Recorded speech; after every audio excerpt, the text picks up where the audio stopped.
부끄러워서 오래 방치하게 되면 더욱 위험해지는 것이 바로 항문질환 치질입니다. 치액은 치질 중에서 약 70% 정도를 차지하는 질환으로 보통 치액을 치질이라고 이야기합니다.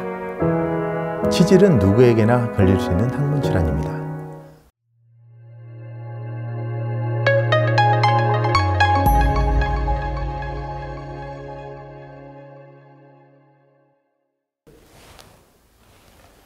안녕하십니까? 저는 우리항매외과 강경범 원장입니다.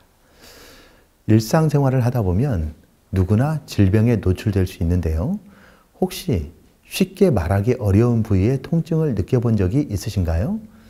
항문 주위의 통증을 느끼고 일상생활에서 불편함을 겪어본 분들이 많이 있을 텐데요. 부끄러워서 오래 방치하게 되면 더욱 위험해지는 것이 바로 항문질환 치질입니다. 오늘은 이 항문질환이 정확히 무엇이고 어떻게 치료해야 되고 예방하는지에 대해서 설명드리도록 하겠습니다. 먼저 치질이란 무엇일까요? 우리가 흔히 이야기하는 치질이란 항문질환을 총칭하는 말로 치액, 치열, 치루 이 세 가지 질환을 세분할 수 있습니다. 치액은 치질 중에서 약 70% 정도를 차지하는 질환으로 보통 치액을 치질이라고 이야기합니다. 항문에는 항문 쿠션이라는 조직이 있습니다. 이것의 역할은 수도꼭지 마개처럼 항문 관략근과 함께 쿠션에 있는 정맥 혈관종이 우려리 되어 설사나 가스를 새지 않게 막아줍니다. 치액의 증상별로 기수를 나눌 수 있는데요. 1도 치액은 항문 안쪽에만 존재하고 있어 통증이 없이 선홍색의 출혈만 일으키고 있는 상태입니다. 2도 치액은 치액의 크기가 커지면서 배변 시 밀려 나왔다가 배변 후에 저절로 들어가고 있는 상태입니다. 3도 치액은 배변 시 밀려 나온 치액 덩어리가 저절로 들어가지 않고 손가락으로 밀어 넣어야만 들어가는 상태입니다.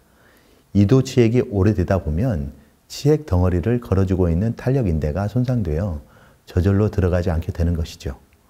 4도 치액은 밀려 나와 있는 치액이 손가락으로 밀어 넣어도 들어가지 않고 계속 나와 있는 상태를 말합니다. 어느 기수에서 수술을 하는지에 대해서 많이들 물어보시는데요. 3도 치액 이상일 때는 수술을 하는 것이 좋습니다. 이 경우에는 약물을 써도 효과가 없기 때문이죠. 계속 방치하게 될 경우에 과도한 출혈을 일으킬 수 있고 컨디션이 좋지 않을 경우에는 극심한 통증을 동반한 교액성 치액으로 합병될 수 있어 수술을 권장합니다. 1도나 2도 치액일 경우에도 약물 치료로 출혈의 증상이 호전되지 않을 때에는 수술에 적응증이 됩니다. 이렇게 치액의 기수와 상황에 따라 수술 여부가 나눠집니다. 치액의 수술은 크게 두 가지로 나눌 수 있습니다. 첫 번째, 치액 근본 절제술인데요. 이 방법은 오래전부터 시행된 방법으로 항문 안에 과도하게 커져 있는 치액 덩어리를 제거합니다. 이 수술법은 지금도 자주 시행되고 있는 방법이죠. 두 번째로는 PPH 원형 자동 문합기 수술 방법입니다. 이것은 최근에 도입된 방법으로 치액을 절제하지 않고 항문 안에 원형 자동 문합기를 넣어서 치액을 제거합니다. 이 수술법은 항문에 상처가 거의 없기 때문에 수술 후 통증이 적고 회복이 빠르다는 장점이 있습니다. 치액 다음으로 치열을 설명드릴 텐데요. 치열은 항문이 찢어지는 질환을 이야기합니다.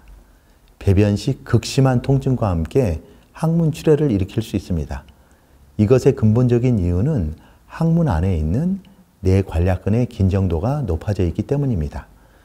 뇌관략근이 이완되지 않는 상태에서 변을 보게 되면 항문이 찢어질 수 있습니다. 치열은 급성치열과 만성치열로 구분할 수 있는데요. 급성치열은 생긴 지 얼마 안 된 상태를 얘기하고 만성치열은 생긴 지 오래되고 반복되어서 항문에 피부꼬리 등이 합병되어 있는 상태를 이야기합니다. 치열의 치료는 어떻게 하는 걸까요? 치열은 처음에는 약물로 치료를 진행합니다. 항문 관략근을 이완시켜주는 연고 등도 발라보고 조절해 보다가 잘 낫지 않는 경우에 뇌관략근 부분 절개술을 시행합니다. 뇌관략근 부분 절개술은 만성치열일 때 많이들 하는데요. 수술 후에 통증이 거의 없고 오히려 수술 후 항문의 긴장도가 줄어들어서 배변 시 통증의 경감 효과를 바로 볼 수 있습니다. 만성치열로 불편함이 높으면 수술이 하나의 방법이 되겠죠? 이제 치료에 대해서 말씀드리겠습니다. 치료도 많이 들어보셨죠? 치료는 항문의 샛길이라고도 말하는데요. 항문관 안과 밖에 길이 연결되어서 만성적인 염증이 동반되어 있는 상태를 말합니다. 치루가 생기는 원인으로는 항문관 안에 항문샘이라는 구조물이 있습니다. 이 항문샘이 막혀 항문 농양이 생기고 농양이 터진 후 항문샘에 염증이 생긴 자리에 치루가 만들어집니다. 치루의 치료는 어떻게 하는 걸까요?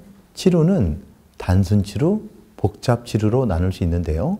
항문 관략근을 얼마나 침범하느냐에 따라서 그 기준으로 따라 나눠집니다. 단순 치료는 수술 방법도 간단해서 하루나 이틀 정도 입원 후 퇴원이 가능합니다. 복잡 치료는 항문 관략근을 많이 침범했기 때문에 항문 관략근 손상을 최소한으로 하는 항문 관략근 보존 술식으로 수술을 해야만 합니다. 치료는 수술을 안 하고 방치할 경우 지속해서 염증이 있는 상태가 되고 단순 치료가 복잡 치료로 변할 수 있습니다. 또한 치료간에 만성 염증이 지속된 상태가 되게 되면 드물게 치료암으로 발전할 수 있기 때문에 치료는 수술로 치료하는 것이 원칙입니다. 치질은 누구에게나 걸릴 수 있는 항문 질환입니다. 부끄럽다고 오래 두면 그만큼 어려운 치료가 될 수 있으니 통증이 느껴지거나 불편함이 있다면 먼저 병원을 방문해 보는 것을 추천해 드립니다. 우리 항매과에서는 지난 20년간 8천여 건의 치질 수술을 시행하면서 다양한 증례를 경험하였고 치질의 상황에 맞게 전통적인 치의 근본 수술부터 최근에 도입된 PPH 자동 원역 문암 수술까지 다양한 방법으로 치질 수술을 시행하고 있습니다. 그만큼 숙련된 경험을 가지고 있어 더 안심하고 수술을 받으실 수 있을 것이라고 생각합니다. 우리 항매과에서는 언제나 내 가족을 치료한다는 마음으로 정성을 다하여 여러분의 빠른 일상의 회복을 도와드리겠습니다. 감사합니다.